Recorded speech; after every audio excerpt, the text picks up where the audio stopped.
क्या आपने कभी ऐसा महसूस किया है कि किसी बातचीत के बाद आप खुद पर ही शक करने लगे? क्या कभी किसी ने आपको इतनी चालाकी से प्रभावित किया कि बाद में एहसास हुआ फैसला आपका नहीं था, फिर भी आपने वही किया जो दूसरा चाहता था? और क्या कभी किसी व्यक्ति की मीठी बातें, भावनात्मक दबाव या छिपी हुई चालें आपको ऐसे रास्ते पर ले गईं जहां आप जाना ही नहीं चाहते थे? अगर इन सवालों में से सिर्फ एक का जवाब भी हाँ है, तो ये ऑडियो बुक आपके लिए है। स्वागत है।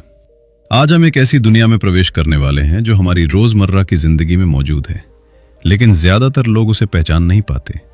उस दुनिया का नाम है डार्क साइकोलॉजी। लेकिन रुकिए, यह कोई ऐसी किताब नहीं है जो आपको लोगों को नियंत्रित करना सिखाए। यह आपको सिखाएगी कैसे खुद को नियंत्रित रखा जाए, कैसे अपने मन को सुरक्षित रखा जाए और कैसे उन लोगों को पहचाना जाए जो आपके मन के साथ खेल खेलते हैं। क्योंकि सच्ची शक्ति दूसरों को नियंत्रित करने में नहीं, खुद पर नियंत्रण रखने में होती है। आज का युग जानकारी का युग है, लेकिन यह प्रभाव का भी युग है। सोशल मीडिया पर, ऑफिस में, दोस्ती में, रिश्तों में, परिवार में, हर जगह, हर दिन कोई ना कोई किसी न किसी को प्रभावित कर रहा है। कुछ लोग ईमानदारी से, कुछ लोग अनजाने में और कुछ लोग पूरी योजना के साथ। सबसे खतरनाक बात यह है कि अक्सर हमें पता भी नहीं चलता। कल्पना कीजिए, आपका मन एक विशाल किला है, मजबूत, सुरक्षित, अजेय। लेकिन उस किले की दीवारों में कुछ छोटी दरारें हैं। असुरक्षा, अकेलेपन का डर, दूसरों की स्वीकृति की चाह, हर किसी को खुश रखने की आदत। यही वे दरारें हैं जहां से मैनिपुलेशन अंदर प्रवेश करता है। और जब तक आपको एहसास होता है, तब तक कोई और आपकी भावनाओं, आपके फैसलों और आपके आत्मविश्वास को प्रभावित कर चुका होता है। इस ऑडियो बुक में हम सीखेंगे कि उन दरारों को कैसे पहचानना है, कैसे उन्हें भरना है और कैसे अपने मन के चारों ओर एक ऐसा मानसिक कवच बनाना है जिसे कोई आसानी से भेद न सके। याद रखिए, सबसे खतरनाक जेल वो नहीं होती जिसकी दीवारें दिखाई देती हैं। सबसे खतरनाक जेल वो होती है जो आपके दिमाग के अंदर बनाई जाती है। तो तैयार हो जाइए, क्योंकि आज से नियम बदलने वाले हैं। अब खेल उनके नियमों से नहीं चलेगा, अब खेल आपके नियमों से चलेगा। Your mind, your rules. Chapter 1, dark psychology आखिर है क्या? जब लोग डार्क साइकोलॉजी शब्द सुनते हैं तो उनके दिमाग में अक्सर फिल्मों के खलनायक, अपराधी या कोई रहस्यमयी मास्टरमाइंड उभर आता है। लेकिन वास्तविकता कहीं ज्यादा साधारण है और इसी वजह से कहीं ज्यादा खतरनाक भी।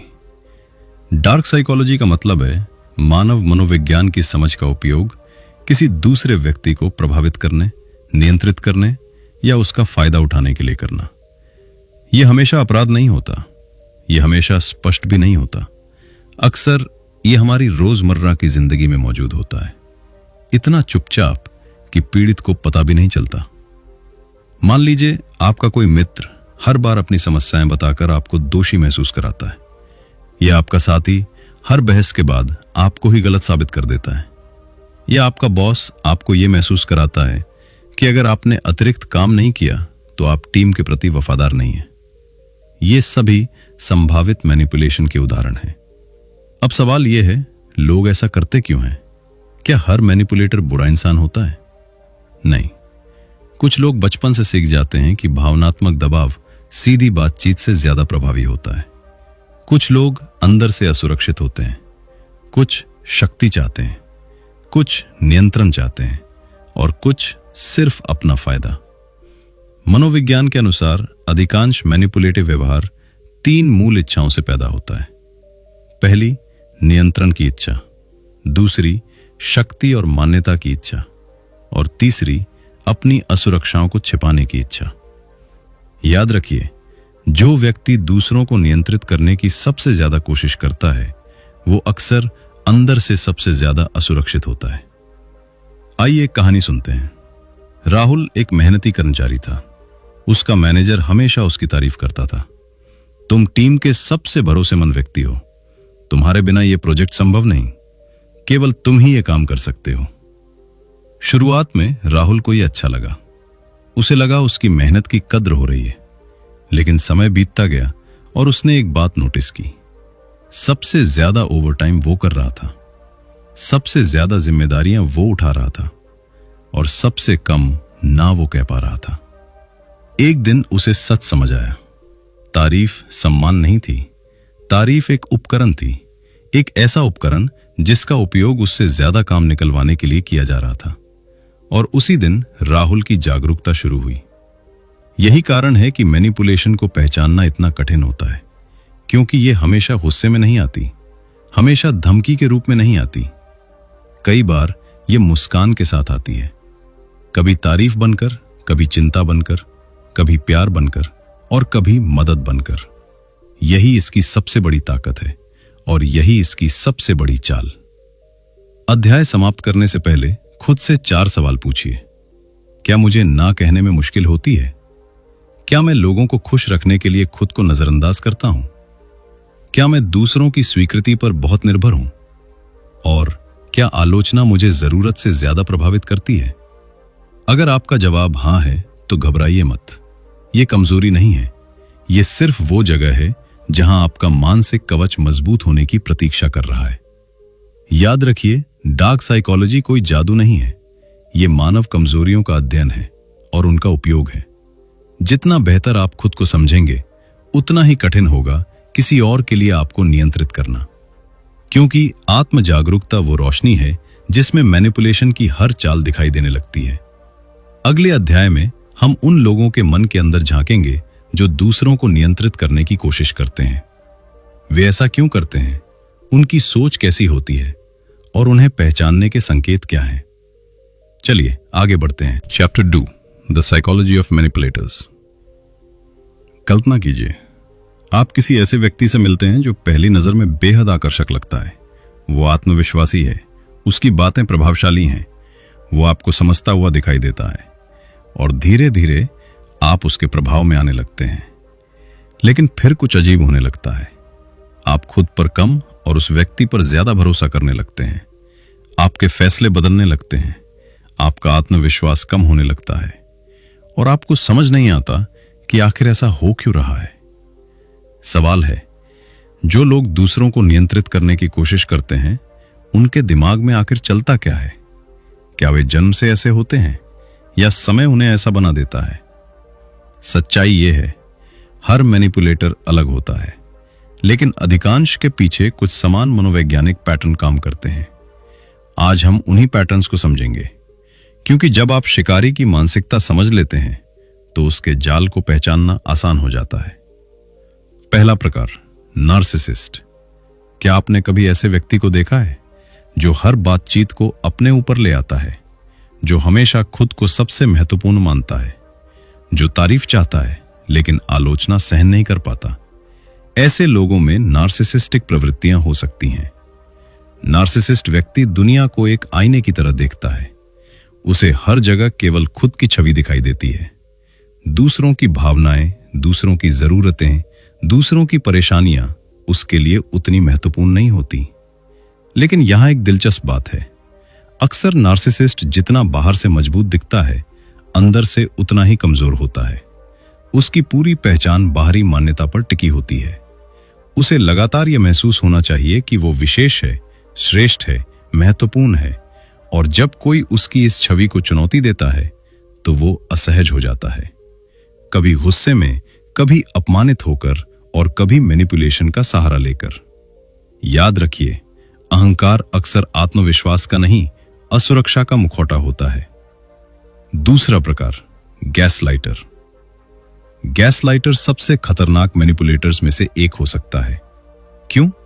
क्योंकि वो आपकी वास्तविकता पर हमला करता है, आपकी याददाश्त पर, आपकी समझ पर, आपके विश्वास पर। मान लीजिए किसी ने आपसे कुछ कहा, आपको स्पष्ट रूप से याद है, लेकिन बाद में वो कहता है, मैंने ऐसा कभी नहीं कहा। आप दोबारा सोचते हैं, शायद मैंने गलत सुना होगा। फिर ऐसा बार बार होने लगता है। धीरे धीरे आप अपनी ही याददाश्त पर शक करने लगते हैं, अपने निर्णयों पर भरोसा खोने लगते हैं, और यहीं से गैसलाइटर की शक्ति शुरू होती है। उसका लक्ष्य आपको भ्रमित करना होता है, क्योंकि जो व्यक्ति खुद पर भरोसा खो देता है, उसे नियंत्रित करना आसान हो जाता है। तीसरा प्रकार, इमोशनल प्रेडेटर। कुछ लोग आपकी भावनाओं को समझते नहीं, वे उनका शिकार करते हैं। उन्हें पता होता है कि आपको क्या सुनना पसंद है, आपकी कमजोरियां क्या है, आपकी अधूरी इच्छाएं क्या हैं और आपका सबसे बड़ा डर क्या है।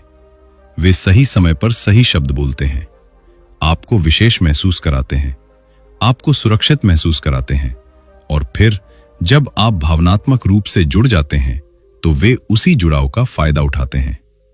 यह प्रक्रिया अचानक नहीं होती, यह धीरे धीरे होती है, बिल्कुल वैसे जैसे मकड़ी अपना जाल बुनती है और शिकार को पता भी नहीं चलता कि वो कब उसमें फंस गया।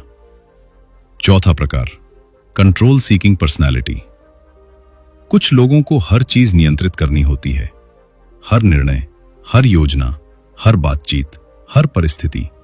अगर चीजें उनकी इच्छा के अनुसार नहीं चलती तो वे असहज हो जाते हैं। उन्हें लगता है कि नियंत्रण खोना मतलब खतरा है और इसलिए वे लोगों को नियंत्रित करने की कोशिश करते हैं, कभी आदेश देकर, कभी अपराध बोध देकर, कभी डर पैदा करके और कभी भावनात्मक दबाव बनाकर।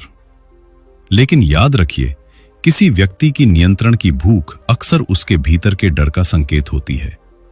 अब तक आपने 4 अलग अलग प्रकार देखे, लेकिन उनमें कुछ समान बातें होती हैं। ध्यान से सुनिए, क्योंकि ये संकेत वास्तविक जीवन में आपकी मदद कर सकते हैं। वे अक्सर जिम्मेदारी लेने से बचते हैं, वे अपनी गलतियों का दोष दूसरों पर डालते हैं, वे सहानुभूति का दिखावा कर सकते हैं लेकिन वास्तव में दूसरों की भावनाओं की परवाह कम करते हैं। वे लोगों को विभाजित करके लाभ उठाते हैं और सबसे महत्वपूर्ण, वे अक्सर अपने असली इरादे छिपा कर रखते हैं।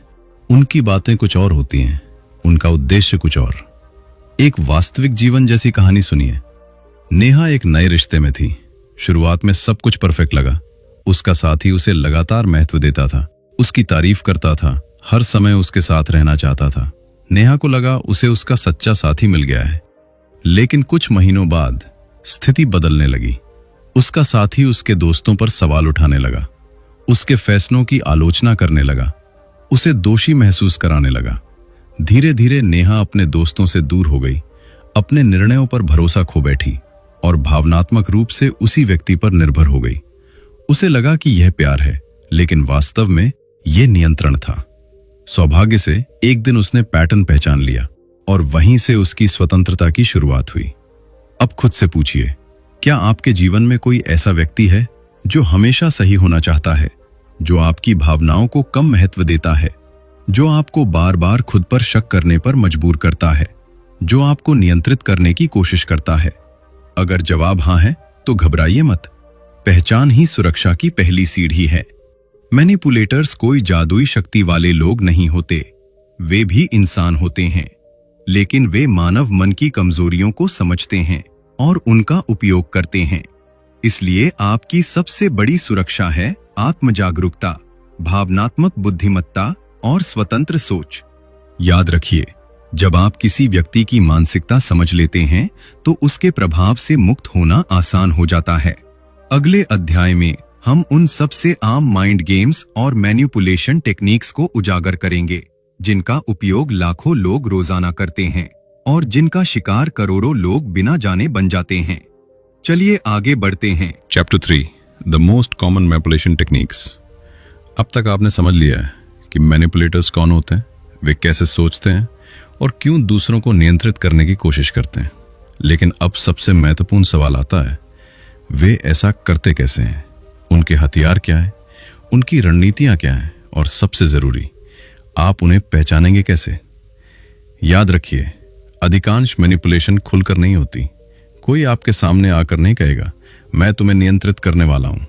इसके बजाय वे ऐसी तकनीकों का उपयोग करते हैं जो धीरे धीरे आपके आत्मविश्वास, आपकी सोच और आपकी भावनाओं को प्रभावित करती हैं। आज हम उन सबसे आम माइंड गेम्स का पर्दाफाश करेंगे।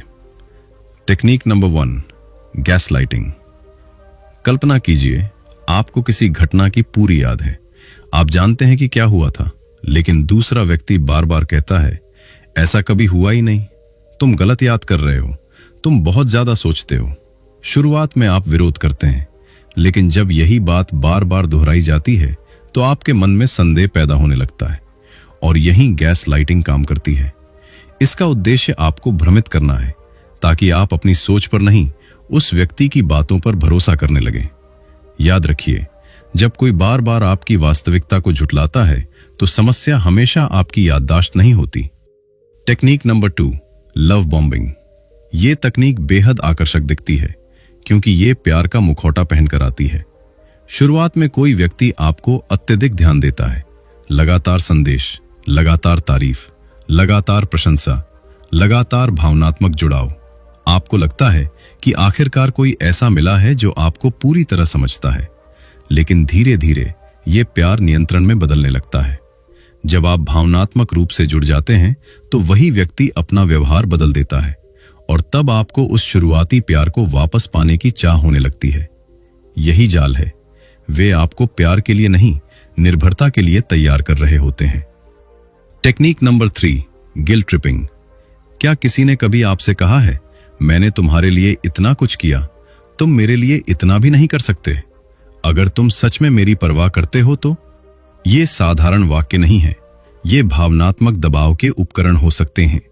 गिल्ट ट्रिपिंग का उद्देश्य है आपको अपराध बोध महसूस कराना ताकि आप वह करें जो दूसरा व्यक्ति चाहता है। ध्यान दीजिए, सच्चा अनुरोध और भावनात्मक दबाव अलग चीजें हैं। एक सम्मान देता है, दूसरा दोष देता है। Technique number 4, silent treatment. कुछ लोग चिल्लाते नहीं, कुछ लोग बहस नहीं करते, कुछ लोग बस चुप हो जाते हैं दिनों तक, कभी कभी हफ्तों तक। वे आपके संदेशों का जवाब नहीं देते, आपसे दूरी बना लेते हैं और आपको असहज महसूस कराते हैं। यह हमेशा शांति नहीं होती, कई बार यह सजा होती है। साइलेंट ट्रीटमेंट का उद्देश्य आपको बेचैन करना होता है ताकि आप झुक जाएं, माफी मांगे या उनकी शर्तें मान लें। Technique number 5, fear manipulation. डर मानव मन की सबसे शक्तिशाली भावनाओं में से एक है और मैनिपुलेटर्स इसे अच्छी तरह समझते हैं। वे आपको संभावित नुकसान दिखाते हैं, अस्वीकृति का डर, अकेलेपन का डर, नौकरी खोने का डर, रिश्ता टूटने का डर। जब इंसान डरता है तो उसकी निर्णय क्षमता कमजोर पड़ जाती है और यही मैनिपुलेटर चाहता है, क्योंकि भयभीत व्यक्ति अक्सर स्वतंत्र रूप से नहीं सोचता, वो केवल खतरे से बचना चाहता है। Technique number 6, playing the victim. कुछ लोग कभी खलनायक नहीं बनते, वे हमेशा पीड़ित बनते हैं, चाहे गलती उनकी ही क्यों ना हो। वे कहानी इस तरह सुनाते हैं कि अंत में सहानुभूति उन्हें मिल जाए। वे जिम्मेदारी से बच जाते हैं और दूसरों को दोषी महसूस करा देते हैं। याद रखिए, हर पीड़ित होने का दावा करने वाला व्यक्ति वास्तव में पीड़ित नहीं होता। Technique number 7, social pressure. मनुष्य सामाजिक प्राणी है, हम स्वीकार किए जाना चाहते हैं, हम समूह का हिस्सा बनना चाहते हैं। मैनिपुलेटर्स इसी जरूरत का फायदा उठाते हैं। वे कहते हैं, सब लोग ऐसा करते हैं, तुम ही अलग क्यों हो, बाकी किसी को समस्या नहीं है। और अचानक आप अपनी सोच पर नहीं, भीड़ की सोच पर भरोसा करने लगते हैं। लेकिन सच यह है, भीड़ हमेशा सही नहीं होती। अब इन सभी तकनीकों को एक साथ देखिए। Gaslighting, love bombing, guilt tripping, silent treatment, fear manipulation, playing the victim, social pressure. इन सभी का एक ही लक्ष्य है, आपकी स्वतंत्र सोच को कमजोर करना। क्योंकि जो व्यक्ति खुद पर भरोसा करता है, उसे नियंत्रित करना मुश्किल होता है। अगर आप बार बार खुद को दोषी महसूस कर रहे हैं, अपनी याददाश्त पर शक कर रहे हैं, हर समय किसी को खुश करने की कोशिश कर रहे हैं या किसी की स्वीकृति पर निर्भर हो रहे हैं, तो रुकिए और स्थिति को नए नजरिए से देखिए। संभव है कि कोई आपके मन के साथ खेल रहा हो। आज रात सोने से पहले अपने जीवन के 3 सबसे महत्वपूर्ण रिश्तों के बारे में सोचिए। खुद से पूछिए, क्या मैं इस रिश्ते में सम्मान महसूस करता हूं या दबाव? क्या मैं खुलकर अपनी बात कह सकता हूं या हमेशा डरता हूं? क्या यह रिश्ता मुझे मजबूत बना रहा है या कमजोर? इन सवालों के जवाब आपको बहुत कुछ बता देंगे। मैनिपुलेशन की सबसे बड़ी ताकत उसकी छिपी हुई प्रकृति है और आपकी सबसे बड़ी ताकत उसे पहचान लेना। जब आप खेल को पहचान लेते हैं तो खिलाड़ी की शक्ति कम हो जाती है। याद रखिए, जागरूकता वह ढाल है जिसके सामने अधिकांश मानसिक खेल बेअसर हो जाते हैं। अगले अध्याय में हम सीखेंगे कि लोगों के छिपे हुए इरादों को कैसे पढ़ा जाए, उनके शब्दों के पीछे क्या छिपा है, उनकी बॉडी लैंग्वेज क्या कहती है, और वे कौन से रेड फ्लैग्स हैं जिन्हें अधिकांश लोग बहुत देर से पहचानते हैं। चलिए आगे बढ़ते हैं। Chapter 4, reading hidden intentions. क्या आपने कभी ऐसा महसूस किया है कि कोई व्यक्ति कुछ और कह रहा है लेकिन आपका मन कह रहा है कि कहानी पूरी नहीं है? शायद उसके शब्द सही थे, उसकी मुस्कान भी सही थी, लेकिन फिर भी कुछ अजीब था, कुछ ऐसा जिसे आप समझ नहीं पा रहे थे। अक्सर हमारा दिमाग उन संकेतों को पकड़ लेता है जिन्हें हम सचेत रूप से नहीं समझ पाते। इसीलिए कई बार हम कहते हैं, मुझे पता नहीं क्यों लेकिन इस व्यक्ति पर भरोसा नहीं हो रहा। यह जादू नहीं है, यह आपके दिमाग का पैटर्न पहचानने का तरीका है। आज हम सीखेंगे कि लोगों के छिपे हुए इरादों को कैसे पढ़ा जाए, क्योंकि मैनिपुलेशन हमेशा शब्दों में नहीं छिपी होती, कई बार वो व्यवहार में छिपी होती है। रूल नंबर 1, शब्दों से ज्यादा व्यवहार पर भरोसा करें। बहुत से लोग शानदार बातें करते हैं, वे वादे करते हैं, वे सपने दिखाते हैं, वे भरोसा दिलाते हैं, लेकिन एक सरल प्रश्न पूछिए, क्या उनके कर्म उनके शब्दों से मेल खाते हैं? क्योंकि सच्चाई अक्सर शब्दों में नहीं, व्यवहार में दिखाई देती है। कोई व्यक्ति कह सकता है, मैं तुम्हारी बहुत परवाह करता हूं, लेकिन अगर वो आपकी सीमाओं का सम्मान नहीं करता तो उसका व्यवहार उसकी बातों से ज्यादा सच्चा है। याद रखिए, लोग आपको बताते हैं कि वे कौन हैं, लेकिन उनका व्यवहार साबित करता है कि वे वास्तव में कौन हैं। रूल नंबर 2, शब्दों में छिपे संकेत। मैनिपुलेटर्स अक्सर कुछ विशेष प्रकार की भाषा का प्रोपेंसिटी का उपयोग करते हैं। ध्यान से सुनिए, वे सीधे जवाब देने से बचते हैं, वे विषय बदल देते हैं, वे अस्पष्ट बातें करते हैं या सवाल का रिवॉल्विंग अब सवाल से देते हैं। उदाहरण, अगर आप पूछें, तुमने ऐसा क्यों किया, और जवाब मिले, तुम हमेशा मुझे गलत समझते हो। ध्यान दीजिए, सवाल का जवाब नहीं दिया गया, ध्यान मुद्दे से हटाकर आपकी तरफ कर दिया गया। यह एक सामान्य मैनिपुलेशन पैटर्न है। रूल नंबर 3, जरूरत से ज्यादा आकर्षण। कुछ लोग शुरुआत से ही अत्यधिक आकर्षक दिखाई देते हैं। हर बात में सहमति, हर समय प्रशंसा, हर समय समर्थन। सुनने में अच्छा लगता है, लेकिन कभी कभी यह स्वाभाविक नहीं होता, क्योंकि वास्तविक रिश्तों में मतभेद होते हैं, अलग विचार होते हैं, सीमाएं होती हैं। अगर कोई व्यक्ति बहुत जल्दी बहुत परफेक्ट लगने लगे तो थोड़ा सावधान हो जाइए। अब एक महत्वपूर्ण बात, बॉडी लैंग्वेज हमेशा झूठ नहीं पकड़ती, लेकिन ये असंगतियां पकड़ सकती हैं। उदाहरण के लिए, कोई व्यक्ति कहे कि वो खुश है, लेकिन उसके चेहरे पर तनाव हो, उसकी आवाज में बेचैनी हो, उसका व्यवहार अलग कहानी बता रहा हो। यह जरूरी नहीं कि वो झूठ बोल रहा हो, लेकिन इसका मतलब है कि कहानी पूरी नहीं है। याद रखिए, शब्द केवल संदेश का एक हिस्सा होते हैं, बाकी हिस्सा आवाज, हाव भाव और व्यवहार से आता है। सबसे बड़ी गलती क्या है? एक घटना के आधार पर निष्कर्ष निकाल लेना। हर कोई कभी कभी गलती करता है, हर कोई कभी कभी गुस्सा होता है, हर कोई कभी कभी असुरक्षित महसूस करता है, लेकिन मैनिपुलेशन एक घटना नहीं होती, यह एक पैटर्न होती है। अगर कोई व्यक्ति बार बार आपको दोषी महसूस कराता है, आपकी सीमाएं तोड़ता है, आपकी भावनाओं को कम महत्व देता है, तो यह एक संकेत है। एक बार की गलती चरित्र नहीं बताती, लेकिन बार बार दोहराया गया व्यवहार बहुत कुछ बता देता है। रेड फ्लैग नंबर 1, जिम्मेदारी से बचना। क्या आपने ऐसे लोगों को देखा है जिनकी हर कहानी में गलती किसी और की होती है? बॉस गलत, दोस्त गलत, परिवार गलत, समाज गलत, दुनिया गलत, लेकिन वे कभी गलत नहीं। यह एक बड़ा रेड फ्लैग हो सकता है, क्योंकि जो व्यक्ति जिम्मेदारी नहीं लेता वो अक्सर सीखता भी नहीं। रेड फ्लैग नंबर 2, सीमाओं का सम्मान न करना। मानसिक रूप से स्वस्थ लोग आपकी सीमाओं का सम्मान करते हैं, भले ही उन्हें पसंद न हो, लेकिन मैनिपुलेटर्स अक्सर आपकी सीमाओं को चुनौती देते हैं। अगर आप ना कहते हैं तो वे दबाव डालते हैं, अगर आप दूरी चाहते हैं तो वे अपराध बोध पैदा करते हैं। उनका उद्देश्य आपकी सीमा को स्वीकार करना नहीं, बल्कि उसे कमजोर करना होता है। रेड फ्लैग नंबर 3, बहुत जल्दी बहुत ज्यादा। कभी कभी लोग बहुत तेजी से रिश्ता बनाना चाहते हैं, बहुत जल्दी भरोसा, बहुत जल्दी भावनात्मक जुड़ाव, बहुत जल्दी वादे। सच्चा भरोसा समय लेता है, धीरे धीरे बनता है। जो चीज बहुत तेजी से बनती है वो कभी कभी उतनी ही तेजी से टूट भी जाती है। रेड फ्लैग नंबर 4, लगातार भ्रम। क्या किसी व्यक्ति से बात करने के बाद आप अक्सर भ्रमित महसूस करते हैं? क्या आपको लगता है कि हर बातचीत के बाद आप और ज्यादा उलझ जाते हैं? यह सामान्य नहीं है। स्वस्थ संवाद स्पष्टता लाता है, मैनिपुलेशन भ्रम पैदा करती है। एक कहानी सुनिए। विक्रम एक नए बिजनेस पार्टनर के साथ काम शुरू कर रहा था। पहली मुलाकात शानदार रही, दूसरी भी, तीसरी भी। वो व्यक्ति बेहद प्रभावशाली था, आत्मविश्वासी था, बड़ी बड़ी बातें करता था। लेकिन विक्रम ने एक बात नोटिस की, उसकी कहानियां हमेशा बदलती रहती थी।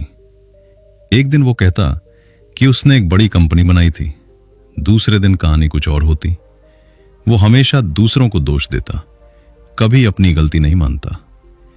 विक्रम ने जल्दबाजी नहीं की, उसने पैटर्न देखे और धीरे धीरे उसे समझ आया कि शब्दों के पीछे सच्चाई कुछ और है। उस निर्णय ने उसे लाखों का नुकसान होने से बचा लिया। जब भी आप किसी व्यक्ति के इरादों को समझना चाहें तो 3 प्रश्न पूछिए। पहला, क्या उसके शब्द और कर्म मेल खाते हैं? दूसरा, क्या वो मेरी सीमाओं का सम्मान करता है? तीसरा, क्या उसके साथ रहने पर मुझे स्पष्टता मिलती है या भ्रम? इन 3 सवालों के जवाब अक्सर आपकी अपेक्षा से कहीं ज्यादा बताते हैं। आज अपने जीवन के किसी ऐसे व्यक्ति के बारे में सोचिए जिस पर आपको पूरी तरह भरोसा नहीं है। फिर उसके शब्दों को नहीं, उसके व्यवहार को याद कीजिए। पिछले 6 महीनों के पैटर्न को देखिए। आपको शायद वो दिखाई दे जो पहले कभी दिखाई नहीं दिया। मैनिपुलेटर्स की सबसे बड़ी ताकत यह है कि वे चाहते हैं आप उनके शब्दों पर ध्यान दें, लेकिन बुद्धिमान व्यक्ति व्यवहार पर ध्यान देता है। याद रखिए, शब्द आपको प्रभावित कर सकते हैं, लेकिन पैटर्न आपको सच्चाई दिखाते हैं। अगले अध्याय में हम उन माइंड गेम्स की बात करेंगे जो रिश्तों में सबसे ज्यादा खेले जाते हैं।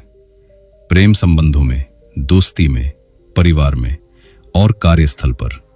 क्योंकि अक्सर सबसे गहरे मानसिक खेल अजनबियों के साथ नहीं, बल्कि हमारे सबसे करीबी लोगों के साथ खेले जाते हैं। चलिए आगे बढ़ते हैं। Chapter 5, mind games used in relationships. दुनिया में सबसे गहरे घाव अक्सर दुश्मन नहीं देते, वे लोग देते हैं जिन पर हमने सबसे ज्यादा भरोसा किया होता है। एक अजनबी अगर आपको धोखा दे दे तो दुख होता है, लेकिन जब कोई अपना आपकी भावनाओं का इस्तेमाल करने लगे तो असर बहुत गहरा होता है। क्योंकि मैनिपुलेशन की सबसे उपजाऊ जमीन विश्वास होती है, और इसी कारण सबसे खतरनाक माइंड गेम्स अक्सर रिश्तों के अंदर खेले जाते हैं। आज हम उन मानसिक खेलों को समझेंगे जो प्रेम संबंधों में, दोस्ती में, परिवार में और कार्यस्थल पर दिखाई देते हैं। Part 1, romantic relationships. एक स्वस्थ रिश्ता आपको स्वतंत्र बनाता है, एक अस्वस्थ रिश्ता आपको निर्भर बनाता है। यही सबसे बड़ा अंतर है। मैनिपुलेटिव पार्टनर अक्सर शुरुआत में आदर्श साथी की तरह दिखाई देता है। वो आपको विशेष महसूस कराता है, आपकी हर बात सुनता है, आपकी हर पसंद याद रखता है। आप सोचते हैं मुझे मेरा सच्चा प्यार मिल गया, लेकिन धीरे धीरे कुछ बदलने लगता है। Isolation game. सबसे पहले वो आपके आसपास के लोगों पर सवाल उठाना शुरू करता है। तुम्हारा दोस्त तुम्हारे लिए अच्छा नहीं है, तुम्हारी बहन तुम्हें समझती नहीं, तुम्हारे परिवार वाले तुम्हारा फायदा उठा रहे हैं। शुरुआत में यह चिंता जैसा लगता है, लेकिन समय के साथ आप अपने लोगों से दूर होने लगते हैं, और फिर एक दिन आप पाते हैं कि आपके पास सलाह लेने के लिए कोई नहीं बचा सिवाय उसी व्यक्ति के। यही लक्ष्य था। Emotional roller coaster. कुछ मैनिपुलेटर्स एक दिन आपको आसमान पर बैठा देते हैं, अगले दिन आपको नजरअंदाज कर देते हैं। एक दिन अत्यधिक प्यार, दूसरे दिन ठंडापन। एक दिन प्रशंसा, दूसरे दिन आलोचना। धीरे धीरे आपका दिमाग उस अगली सकारात्मक प्रतिक्रिया का इंतजार करने लगता है। आप भावनात्मक रूप से निर्भर होने लगते हैं और यही खेल शुरू होता है। Part 2, friendships. सच्चा दोस्त आपकी सफलता देखकर खुश होता है, लेकिन हर दोस्त ऐसा नहीं होता। कुछ लोग दोस्ती का उपयोग तुलना और नियंत्रण के लिए करते हैं। The competitive friend. क्या आपने ऐसे दोस्त को देखा है जो हर उपलब्धि को अपने बारे में बना देता है? आप नौकरी पाते हैं, वो अपनी नौकरी की बात शुरू कर देता है। आप कोई उपलब्धि शेयर करते हैं, वो उससे बड़ी उपलब्धि बताने लगता है। धीरे धीरे आपको लगता है कि आपकी खुशियां महत्वहीन हैं। यह सूक्ष्म भावनात्मक नियंत्रण हो सकता है। The energy drainer. कुछ लोग केवल तब संपर्क करते हैं जब उन्हें कुछ चाहिए होता है, मदद, समय, ध्यान, समर्थन। लेकिन जब आपको उनकी जरूरत होती है, वे गायब हो जाते हैं। ऐसी दोस्ती संतुलन पर नहीं, उपयोग पर आधारित होती है। Part 3, family dynamics. परिवार सबसे सुरक्षित जगह हो सकता है, लेकिन कभी कभी यहीं सबसे जटिल भावनात्मक खेल खेले जाते हैं। Guilt based control. हमने तुम्हारे लिए इतना किया, तुम हमारे बिना कुछ नहीं होते। अगर तुम हमें प्यार करते हो तो। ये वाक्य शायद परिचित लगे। कई परिवारों में प्रेम और अपराध बोध आपस में मिल जाते हैं। व्यक्ति अपनी इच्छाओं के अनुसार नहीं, बल्कि अपराध बोध से निर्णय लेने लगता है। ध्यान रखिए, सम्मान और नियंत्रण अलग अलग चीजें हैं। आप किसी का सम्मान कर सकते हैं बिना अपनी स्वतंत्रता छोड़े। कुछ परिवारों में एक व्यक्ति को हमेशा सही माना जाता है और दूसरे को हमेशा गलत। एक को प्रशंसा, दूसरे को आलोचना। यह असंतुलन लंबे समय तक आत्मसम्मान को प्रभावित कर सकता है और कई बार यही लोग बड़े होकर मैनिपुलेशन का आसान शिकार बन जाते हैं। Part 4, work place manipulation. कार्यस्थल केवल काम की जगह नहीं होता, वो शक्ति, प्रभाव और अवसरों की भी जगह होता है। और जहां शक्ति होती है, वहां मैनिपुलेशन भी हो सकती है। The credit thief. आपने मेहनत की, आपने समाधान निकाला, आपने प्रोजेक्ट पूरा किया, लेकिन मीटिंग में सारा श्रेय कोई और ले गया। ऐसे लोग अक्सर पर्दे के पीछे काम करते हैं। वे आपकी मेहनत को अपनी उपलब्धि बना देते हैं। The fear manager. कुछ मैनेजर्स प्रेरित नहीं करते, वे डराते हैं। अगर यह काम नहीं हुआ तो, अगर तुमने गलती की तो, अगर तुमने मना किया तो। डर अल्पकालिक परिणाम दे सकता है, लेकिन लंबे समय में यह आत्मविश्वास को नष्ट कर देता है। The divide and rule strategy. यह बहुत पुरानी रणनीति है। लोगों को एक दूसरे के खिलाफ कर दो। थोड़ी जानकारी यहां, थोड़ी वहां, कुछ अफवाहें, कुछ गलतफहमियां, और अचानक टीम एक दूसरे पर भरोसा करना बंद कर देती है। जब लोग विभाजित होते हैं, उन्हें नियंत्रित करना आसान हो जाता है। The universal truth. चाहे रिश्ता प्रेम का हो, दोस्ती का, परिवार का या कार्यस्थल का, मैनिपुलेशन की पहचान एक ही तरीके से होती है। खुद से पूछिए, क्या यह रिश्ता मुझे मजबूत बना रहा है या कमजोर? क्या मैं यहां स्वतंत्र महसूस करता हूं या नियंत्रित? क्या मैं अपनी बात कह सकता हूं या हमेशा डरता हूं?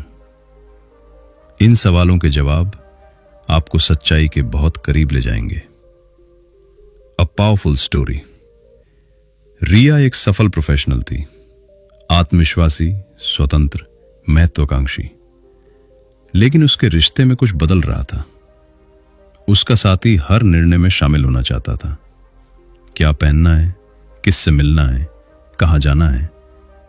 धीरे धीरे रिया ने अपने फैसले खुद लेना बंद कर दिया। एक दिन उसने महसूस किया कि पिछले 6 महीनों में उसने अपनी कोई बड़ी पसंद खुद नहीं चुनी थी। तभी उसे समझ आया, यह सुरक्षा नहीं थी, यह नियंत्रण था। और जागरूकता के उसी क्षण उसने अपनी शक्ति वापस हासिल करने की शुरुआत की। आज अपने सबसे करीबी रिश्तों के बारे में सोचिए। क्या वहां सम्मान है? क्या वहां स्वतंत्रता है? क्या वहां पारदर्शिता है? या वहां डर, अपराध बोध और नियंत्रण मौजूद है? ईमानदारी से जवाब दीजिए, क्योंकि सच्चाई से बचना आसान है, लेकिन उससे मुक्त होना नहीं। मैनिपुलेशन अक्सर प्यार का मुखौटा पहनकर आती है, दोस्ती का मुखौटा, चिंता का मुखौटा, सुरक्षा का मुखौटा। लेकिन चाहे उसका रूप कुछ भी हो, उसका परिणाम हमेशा एक जैसा होता है। आपकी स्वतंत्रता कम हो जाती है, आपकी आवाज कमजोर हो जाती है और आपका आत्मविश्वास घटने लगता है। याद रखिए, जो रिश्ता आपकी पहचान छीन ले वो रिश्ता नहीं, नियंत्रण है।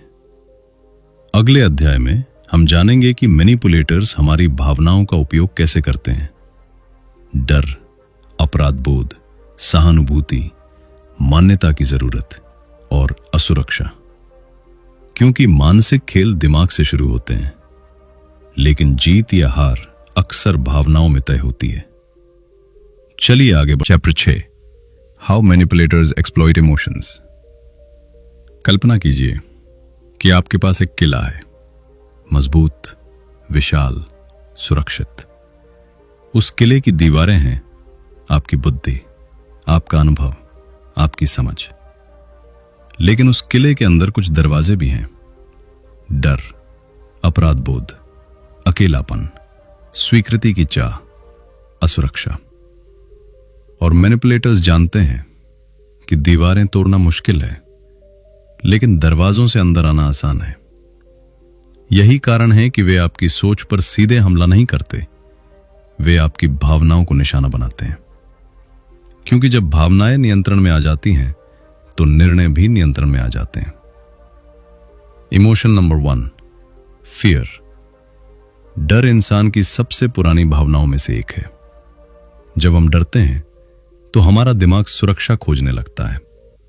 तर्क नहीं, विश्लेषण नहीं, सुरक्षा। मैनिपुलेटर्स इसे अच्छी तरह समझते हैं। बहुत से लोग रिजेक्शन से डरते हैं। वे चाहते हैं कि लोग उन्हें पसंद करें, स्वीकार करें, अपनाएं। इसलिए जब कोई कहता है, अगर तुमने ऐसा किया तो मैं तुमसे बात नहीं करूंगा, अगर तुमने मना किया तो मैं नाराज हो जाऊंगा, तो कई लोग अपने वास्तविक विचार छोड़ देते हैं, सिर्फ संबंध बचाने के लिए। लेकिन याद रखिए, जो रिश्ता केवल आज्ञाकारिता पर टिका हो वो स्वस्थ रिश्ता नहीं होता। कई मैनिपुलेटर्स आपको यह महसूस कराते हैं कि अगर आपने उनकी बात नहीं मानी तो आप कुछ महत्वपूर्ण खो देंगे। रिश्ता, मौका, दोस्ती, सम्मान। और इसी डर में लोग ऐसे फैसले ले लेते हैं जो वे सामान्य परिस्थितियों में कभी नहीं लेते। Emotion number 2, guilt. अपराध बोध एक दिलचस्प भावना है। यह हमें बेहतर इंसान बनने में मदद कर सकती है, लेकिन गलत हाथों में यह नियंत्रण का हथियार बन जाती है। कुछ लोग जानते हैं कि आपको बुरा इंसान महसूस कराने से वे आपसे बहुत कुछ करवा सकते हैं। कल्पना कीजिए, कोई व्यक्ति बार बार कहता है, मैंने तुम्हारे लिए इतना किया, तुम मुझे निराश कर रहे हो, तुम्हें मेरी परवाह नहीं। धीरे धीरे आप निर्णय लेना बंद कर देते हैं। आप केवल अपराध बोध से बचने की कोशिश करते हैं और यहीं स्वतंत्रता समाप्त होने लगती है। आप किसी की मदद कर सकते हैं, आप दयालु हो सकते हैं, आप जिम्मेदार हो सकते हैं, लेकिन आप हर समय हर व्यक्ति की भावनाओं के लिए जिम्मेदार नहीं हैं। यह समझना मानसिक स्वतंत्रता की दिशा में एक बड़ा कदम है। Emotion number 3, sympathy. सहानुभूति एक खूबसूरत गुण है। यह हमें इंसान बनाती है, हमें जोड़ती है, हमें दूसरों की पीड़ा समझने में मदद करती है। लेकिन यही गुण कभी कभी हमारा सबसे बड़ा कमजोर बिंदु भी बन सकता है। कुछ लोग हमेशा पीड़ित बने रहते हैं। हर कहानी में उन्हें नुकसान हुआ, हर परिस्थिति में वे बेबस हैं, हर समस्या में दोषी कोई और है। शुरुआत में आप उनकी मदद करना चाहते हैं, फिर उन्हें बचाना चाहते हैं, फिर उनके लिए जिम्मेदार महसूस करने लगते हैं, और धीरे धीरे आपकी पूरी ऊर्जा उसी में खर्च होने लगती है। ध्यान रखिए, सच्ची मदद और भावनात्मक शोषण में अंतर होता है। Emotion number 4, need for validation. हर इंसान चाहता है कि उसे महत्व मिले, कि उसकी सराहना हो, कि उसकी मौजूदगी मायने रखे। यह स्वाभाविक है। लेकिन जब आपकी पूरी पहचान दूसरों की स्वीकृति पर निर्भर हो जाती है, तब समस्या शुरू होती है। The approval trap. मैनिपुलेटर्स अक्सर आपको प्रशंसा देते हैं, फिर उसे वापस ले लेते हैं, फिर दोबारा देते हैं, फिर छीन लेते हैं। धीरे धीरे आप उनकी स्वीकृति के पीछे भागने लगते हैं, और जब किसी की स्वीकृति आपकी आवश्यकता बन जाए तो वो व्यक्ति आप पर प्रभाव रखने लगता है। अगर आपका आत्मसम्मान दूसरों की राय पर बना है तो कोई भी उसे हिला सकता है, लेकिन अगर वो भीतर से आता है तो उसे नियंत्रित करना कठिन हो जाता है। Emotion number 5, insecurity. हर इंसान के भीतर कुछ न कुछ असुरक्षाएं होती हैं, शायद दिखावट को लेकर, शायद सफलता को लेकर, शायद रिश्तों को लेकर, शायद भविष्य को लेकर। मैनिपुलेटर्स इन्हीं दरारों को खोजते हैं। वे सीधे हमला नहीं करते, वे छोटे छोटे संदेह बोते हैं। क्या तुम्हें लगता है कि तुम ये कर सकते हो? शायद तुम उतने सक्षम नहीं हो। तुम्हें मेरे बिना मुश्किल होगी। एक वाक्य, फिर दूसरा, फिर तीसरा, और धीरे धीरे संदेह आत्मविश्वास को खा जाता है। क्योंकि जिस क्षण आप अपनी असुरक्षाओं को पहचान लेते हैं, उसी क्षण वे कमजोर पड़ने लगती हैं। अंधेरे में छिपी चीजें डरावनी लगती हैं, रोशनी में नहीं। अब तक आपने 5 भावनाएं देखी: डर, अपराध बोध, सहानुभूति, मान्यता की चाह, असुरक्षा। ध्यान दीजिए, इनमें से कोई भी भावना बुरी नहीं है। समस्या भावना नहीं है। समस्या तब होती है जब कोई व्यक्ति उन भावनाओं का उपयोग आपके खिलाफ करने लगे। अमित हमेशा लोगों को खुश रखने की कोशिश करता था। उसे अच्छा लगता था जब लोग उसकी तारीफ करते थे। उसे बुरा लगता था जब कोई उससे नाराज होता था। एक सहकर्मी ने यह बात समझ ली। वो बार बार अमित से अतिरिक्त काम करवाने लगा। जब अमित मना करता तो वो कहता, मुझे लगा तुम मदद करने वाले इंसान हो, और अमित फिर मान जाता। महीनों तक ऐसा चलता रहा। फिर एक दिन अमित को समझ आया, वो मदद नहीं कर रहा था, उसे अपराध बोध के जरिए नियंत्रित किया जा रहा था। उस दिन उसने पहली बार कहा नहीं, और उसी दिन उसने अपनी शक्ति वापस लेना शुरू कर दिया। आज कुछ मिनट अकेले बैठिए और खुद से पूछिए, मेरा सबसे बड़ा भावनात्मक ट्रिगर क्या है? डर, अपराध बोध, स्वीकृति की चाह, अकेलापन, असुरक्षा? क्योंकि जिस भावना को आप समझ लेते हैं, उसे कोई आसानी से आपके खिलाफ इस्तेमाल नहीं कर सकता। मैनिपुलेटर्स आपकी भावनाएं नहीं बनाते, वे केवल उन भावनाओं का उपयोग करते हैं जो पहले से आपके अंदर मौजूद होती हैं। इसलिए असली सुरक्षा दूसरों को बदलने में नहीं है, असली सुरक्षा खुद को समझने में है। याद रखिए, जिस व्यक्ति को अपनी भावनाओं की समझ है, उसे नियंत्रित करना बेहद कठिन होता है। अगले अध्याय में हम सीखेंगे कि मानसिक कवच कैसे बनाया जाए। Emotional awareness, boundaries, self respect, confidence, और वह मानसिक मजबूती जो मैनिपुलेशन के सामने आपको अडिग बना देती है। अब समय आ गया है सिर्फ खतरे को पहचानने का नहीं, बल्कि खुद को मजबूत बनाने का। चलिए आगे बढ़ते हैं। Chapter 7, building mental armour. अब तक हमने बहुत कुछ सीखा। हमने मैनिपुलेटर्स को समझा, उनकी रणनीतियों को समझा, उनके माइंड गेम्स को पहचाना, और यह भी जाना कि वे हमारी भावनाओं का उपयोग कैसे करते हैं। लेकिन अब एक महत्वपूर्ण सवाल सामने आता है, क्या केवल खतरे को पहचान लेना काफी है? नहीं। अगर आप केवल खतरे को पहचानते हैं लेकिन खुद को मजबूत नहीं बनाते, तो आप बार बार उसी जाल में फंस सकते हैं। यही कारण है कि यह अध्याय पूरी ऑडियो बुक का सबसे महत्वपूर्ण अध्याय हो सकता है, क्योंकि आज हम सीखेंगे मेंटल आर्मर कैसे बनाया जाता है। ऐसा मानसिक कवच जो आपको कठोर नहीं बनाता लेकिन मजबूत बनाता है। ऐसा कवच जो आपको दूसरों से दूर नहीं करता लेकिन आपको दूसरों के नियंत्रण से मुक्त करता है। Part 1, emotional awareness. हर युद्ध जीतने से पहले युद्ध भूमि को समझना पड़ता है। और आपके जीवन की सबसे महत्वपूर्ण युद्ध भूमि है आपका मन। अधिकांश लोग अपनी भावनाएं महसूस तो करते हैं, लेकिन उन्हें समझते नहीं। वे गुस्सा महसूस करते हैं, लेकिन ये नहीं समझते कि उसके पीछे डर छिपा है। वे उदासी महसूस करते हैं, लेकिन ये नहीं समझते कि उसके पीछे अस्वीकृति का दर्द है। वे अपराध बोध महसूस करते हैं, लेकिन ये नहीं समझते कि कोई उसे पैदा कर रहा है। अगली बार जब कोई भावना उठे तो खुद से पूछिए, मैं अभी वास्तव में क्या महसूस कर रहा हूं? गुस्सा, डर, शर्म, अपराध बोध, निराशा? जिस भावना को आप नाम दे सकते हैं, उसे आप बेहतर तरीके से नियंत्रित कर सकते हैं। Part 2, boundaries. बहुत से लोग बाउंड्रीज से डरते हैं। उन्हें लगता है अगर वे ना कहेंगे तो लोग उन्हें पसंद नहीं करेंगे। अगर वे अपनी सीमाएं तय करेंगे तो लोग नाराज हो जाएंगे। लेकिन एक सच्चाई समझ लीजिए, जो लोग आपकी सीमाओं से परेशान होते हैं, अक्सर वही लोग उनसे लाभ उठा रहे होते हैं।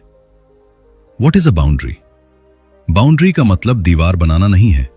बाउंड्री का मतलब है स्पष्ट करना कि आप क्या स्वीकार करेंगे और क्या नहीं। उदाहरण, मैं इस तरह की भाषा स्वीकार नहीं करूंगा। मैं अभी उपलब्ध नहीं हूं। मैं इस निर्णय के लिए दबाव महसूस नहीं करना चाहता। ये आक्रामकता नहीं है, ये आत्मसम्मान है। एक शब्द है जिससे कई लोग डरते हैं, नहीं। सिर्फ 2 अक्षर, लेकिन यही 2 अक्षर हजारों लोगों की मानसिक स्वतंत्रता वापस ला सकते हैं। याद रखिए, हर हां की कीमत होती है। इसलिए सुनिश्चित कीजिए कि आपकी हां आपकी इच्छा से आए, डर से नहीं। Part 3, self respect. मैनिपुलेटर्स अक्सर उन लोगों को चुनते हैं जो अपने मूल्य पर संदेह करते हैं। क्यों? क्योंकि जो व्यक्ति खुद का सम्मान नहीं करता, वो दूसरों से सम्मान की उम्मीद करने में भी संघर्ष करता है। आपकी वैल्यू किसी की एक्सेप्टेंस से तय नहीं होता। आपका मूल्य किसी की प्रशंसा से तय नहीं होता, और आपका मूल्य किसी की आलोचना से भी तय नहीं होता। आपका मूल्य पहले से मौजूद है। जब यह बात भीतर बैठ जाती है तो मैनिपुलेशन की शक्ति कम होने लगती है। हर किसी को खुश करना असंभव है, और जो व्यक्ति हर किसी को खुश करने की कोशिश करता है, वह अक्सर खुद को खो देता है। इसलिए खुद से पूछिए, क्या मैं ये काम इसलिए कर रहा हूं क्योंकि मैं करना चाहता हूं, या इसलिए क्योंकि मैं किसी की स्वीकृति चाहता हूं? Part 4, confidence building. बहुत लोग सोचते हैं कि आत्मविश्वास एक भावना है, लेकिन सच्चाई यह है कि आत्मविश्वास एक प्रमाण है। अपने आप को बार बार दिया गया प्रमाण। हर बार जब आप अपना वादा निभाते हैं, आत्मविश्वास बढ़ता है। हर बार जब आप सच बोलते हैं, आत्मविश्वास बढ़ता है। हर बार जब आप अपनी सीमा की रक्षा करते हैं, आत्मविश्वास बढ़ता है। आत्मविश्वास बड़े मंचों पर नहीं बनता, वह छोटे निर्णयों में बनता है। आज एक छोटी सीमा तय की, आज एक बार नहीं कहा, आज अपने लिए खड़े हुए। यही छोटी जीतें बड़ी मानसिक शक्ति बनाती हैं। Part 5, critical thinking. हर बात पर विश्वास मत कीजिए। मैनिपुलेशन तभी सफल होती है जब हम बिना सवाल किए विश्वास कर लेते हैं। इसलिए मानसिक कवच का एक महत्वपूर्ण हिस्सा है क्रिटिकल थिंकिंग, यानी सवाल पूछने की आदत। जब भी कोई व्यक्ति आपको प्रभावित करने की कोशिश करे, खुद से 3 सवाल पूछिए। पहला, इस व्यक्ति को इससे क्या फायदा होगा? दूसरा, क्या उसके शब्दों के समर्थन में कोई प्रमाण है? तीसरा, अगर मैं भावनात्मक रूप से शांत होता तो क्या मैं यही निर्णय लेता? ये 3 प्रश्न आपको कई गलत निर्णयों से बचा सकते हैं। अब तक आपने 5 स्तंभ देखे: emotional awareness, boundaries, self respect, confidence, critical thinking. ये पांचों मिलकर आपका मेंटल आर्मर बनाते हैं, और जितना मजबूत ये कवच होगा, उतना कठिन होगा किसी के लिए आपको नियंत्रित करना। आज खुद से पूछिए, मेरे जीवन में सबसे कमजोर सीमा कौन सी है? मैं कहां नहीं कहना चाहता हूं लेकिन कह नहीं पाता? मैं किस व्यक्ति की स्वीकृति के पीछे सबसे ज्यादा भागता हूं? और अगर मैं खुद का सम्मान करूं तो कल से क्या अलग करूंगा? इन सवालों के जवाब लिख लीजिए। वे आपके मानसिक कवच की नींव बन सकते हैं। मेंटल आर्मर बाहर से नहीं आता, वो भीतर बनता है। जब आप अपनी भावनाओं को समझते हैं, जब आप सीमाएं तय करते हैं, जब आप खुद का सम्मान करते हैं, जब आप स्वतंत्र रूप से सोचते हैं, तब आप केवल मजबूत नहीं बनते, आप स्वतंत्र बनते हैं। याद रखिए, जिस व्यक्ति ने स्वयं को जीत लिया उसे नियंत्रित करना लगभग असंभव हो जाता है। अगले अध्याय में हम सीखेंगे कि वास्तविक जीवन में मैनिपुलेशन का जवाब कैसे दिया जाए, बिना लड़ाई किए, बिना गुस्से में आए, बिना मानसिक रूप से टूटे। हम जानेंगे grey rock method, strategic silence, assertive communication और कई शक्तिशाली साइकोलॉजिकल डिफेंस स्ट्रैटेजीज। अब आपके पास कवच है। अगले अध्याय में आप सीखेंगे उसे इस्तेमाल करना। चलिए आगे बढ़ते हैं। Chapter 8, psychological defence strategies. जब लोग पहली बार मैनिपुलेशन के बारे में सीखते हैं तो वे अक्सर एक गलती करते हैं। उन्हें लगता है कि अब उन्हें हर मैनिपुलेटर से लड़ना होगा, हर गलत बात का जवाब देना होगा, हर बहस जीतनी होगी। लेकिन सच्चाई कुछ और है। मानसिक शक्ति का मतलब हर युद्ध लड़ना नहीं है। मानसिक शक्ति का मतलब है सही युद्ध चुनना। क्योंकि कुछ लोग सच जानना नहीं चाहते, वे केवल नियंत्रण बनाए रखना चाहते हैं, और ऐसे लोगों के साथ बहस अक्सर समाधान नहीं होती। यही कारण है कि इस अध्याय में हम सीखेंगे खुद को बचाने की सबसे प्रभावी psychological defence strategies. Strategy number 1, respond, don't react. Manipulators चाहते हैं कि आप भावनात्मक हो जाएं, गुस्सा करें, रोएं, डर जाएं, घबरा जाएं। क्यों? क्योंकि भावनात्मक व्यक्ति को प्रभावित करना आसान होता है। जब आप भावनात्मक प्रतिक्रिया देते हैं तो आप खेल उनके नियमों से खेलते हैं। लेकिन जब आप रुकते हैं, सोचते हैं और फिर जवाब देते हैं तो शक्ति वापस आपके पास आ जाती है। अगली बार जब कोई आपको उकसाए, 3 सेकंड रुकिए, सांस लीजिए और फिर जवाब दीजिए। यह छोटा सा अंतर कई बड़े संघर्षों को रोक सकता है। Strategy number 2, the grey rock method. यह तकनीक सुनने में अजीब लग सकती है, लेकिन यह बेहद प्रभावी है। ग्रे रॉक मेथड का मतलब है अपने आप को एक साधारण पत्थर की तरह प्रस्तुत करना। न कोई एडिशनल फीडबैक, न भावनात्मक बहस, न नाटक, बस शांत, तटस्थ, संक्षिप्त। मैनिपुलेटर्स अक्सर भावनात्मक ऊर्जा पर निर्भर होते हैं। उन्हें आपकी प्रतिक्रिया चाहिए, आपका गुस्सा, आपकी बेचैनी, आपका ध्यान। लेकिन जब उन्हें कुछ नहीं मिलता तो खेल कमजोर पड़ने लगता है। एग्जाम्पल, मैनिपुलेटर कहता है तुम हमेशा गलत समझते हो। सामान्य प्रतिक्रिया, बहस शुरू, सफाई शुरू, तनाव शुरू। ग्रे रॉक प्रतिक्रिया, हो सकता है, बस इतना, कोई लड़ाई नहीं, कोई अतिरिक्त ऊर्जा नहीं। Strategy number 3, strategic silence. कुछ लोग शब्दों से जाल बुनते हैं। वे आपको बहस में खींचते हैं, फिर विषय बदलते हैं, फिर भावनात्मक हमला करते हैं और आप खुद को घंटों समझाते रहते हैं। याद रखिए, हर आरोप का जवाब देना जरूरी नहीं, हर उकसावे पर प्रतिक्रिया देना जरूरी नहीं। कई बार मौन सबसे शक्तिशाली उत्तर होता है। जब आप तुरंत प्रतिक्रिया नहीं देते तो आपको सोचने का समय मिलता है, और सोचने का समय मैनिपुलेशन का सबसे बड़ा दुश्मन है। Strategy number 4, emotional detachment. इस रणनीति को अक्सर गलत समझा जाता है। इमोशनल डिटैचमेंट का मतलब भावनाहीन होना नहीं है। इसका मतलब है अपनी भावनाओं को महसूस करना, लेकिन उन्हें अपना मालिक ना बनने देना। कल्पना कीजिए कि आप एक फिल्म देख रहे हैं। अब उसी तरह किसी कठिन बातचीत को देखिए। खुद से पूछिए, अभी वास्तव में क्या हो रहा है? तथ्य क्या है? भावनाएं क्या है? और मैं किस चीज पर प्रतिक्रिया दे रहा हूं? यह दृष्टिकोण आपको स्थिति से ऊपर उठकर देखने में मदद करता है। Strategy number 5, assertive communication. कुछ लोग 2 चरम सीमाओं में जीते हैं। या तो वे चुप रहते हैं या फिर विस्फोट कर देते हैं। लेकिन एक तीसरा रास्ता भी है, assertiveness. What is assertiveness? Assertiveness का मतलब है अपनी बात स्पष्ट रूप से कहना, बिना एग्रेसिव हुए, बिना झुके हुए। उदाहरण, एग्रेसिव जवाब, तुम हमेशा ऐसा करते हो। इनएक्टिव जवाब, ठीक है, जैसा तुम चाहो। असर्टिव जवाब, मैं इस तरीके से बात किए जाने में सहज नहीं हूं। ध्यान दीजिए, स्पष्ट, सम्मानजनक, मजबूत। Strategy number 6, document reality. Gaslighting और मैनिपुलेशन का एक बड़ा लक्ष्य है आपको भ्रमित करना। इसलिए कभी कभी तथ्यों को लिख लेना बेहद मददगार हो सकता है। क्या कहा गया, कब कहा गया, क्या हुआ। जब सच्चाई दर्ज होती है तो भ्रम पैदा करना कठिन हो जाता है। Strategy number 7, know when to walk away. हर लड़ाई जीतना जरूरी नहीं। यह शायद सबसे कठिन रणनीति है और सबसे शक्तिशाली भी। कुछ लोग बदलना नहीं चाहते, कुछ लोग सुनना नहीं चाहते, कुछ लोग केवल नियंत्रण चाहते हैं। ऐसी स्थिति में दूरी बनाना हार नहीं है। कई बार दूरी बनाना आत्मसम्मान होता है। हर रिश्ते को बचाया नहीं जा सकता, हर बातचीत को ठीक नहीं किया जा सकता और हर व्यक्ति को खुश नहीं किया जा सकता, लेकिन आप हमेशा यह तय कर सकते हैं कि किसे अपने जीवन में प्रवेश देना है। इन सभी रणनीतियों के पीछे एक ही सिद्धांत है। आप अपनी शक्ति वापस ले रहे हैं। आप तय कर रहे हैं कि कौन आपकी भावनाओं तक पहुंच पाएगा, कौन आपके समय का उपयोग करेगा और कौन आपके निर्णयों को प्रभावित करेगा।